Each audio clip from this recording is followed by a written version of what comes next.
Hey, Eric here with 30x40 Design Workshop. I've been doing a lot of travel lately. Maybe you have too. The holidays are here.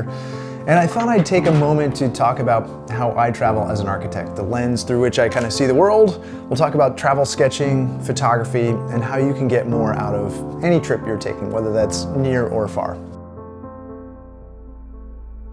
I try to keep my camera out and in my hands as often as I can when I'm traveling because for me, it's kind of like a signal to pay attention to my surroundings.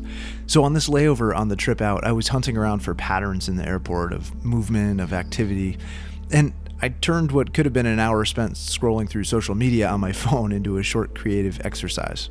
So don't wait for the destination to begin documenting. You can start anytime.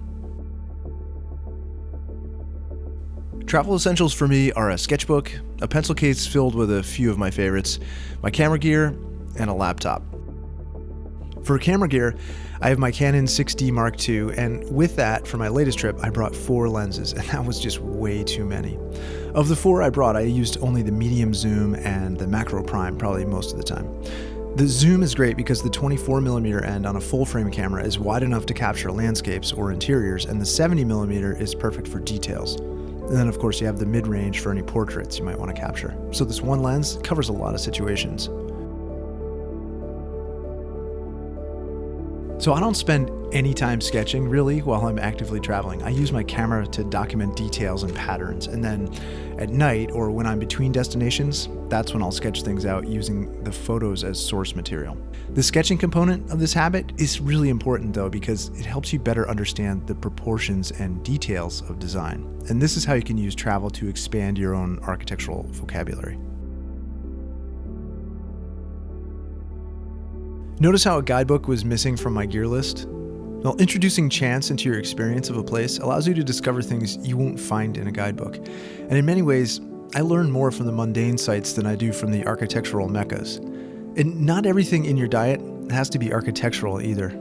I shot a series on the beach that was completely unarchitectural, and they're amongst my favorites from the trip. Color, texture, and form can be found everywhere, and these can help inform your work in the same way a building can. One interesting creative challenge, especially if you're on a budget and you don't have a lot of nice lenses, is to limit yourself to a single focal length, and that constraint can often produce some pretty cool results. Think about the full range of drawing types for your subjects too. Plans, both large and small, sections, elevations. You know, perspectives aren't the only types of sketches that belong in a travel journal. Just remember, it's yours, so you get to choose. More than anything, the details of a space, of a place, describe how it feels to be there. They're kind of a tell. And if you're an architect or interior designer, I know you'll appreciate this because every connection, every material intersection, every turn of a corner, it's a decision point. It's a chance to be intentional and think things through, or simply a missed opportunity. So we stayed in this hotel during a recent trip, and it was a fantastic example of how architecture and interior design can shape our experience and how it doesn't have to be universal.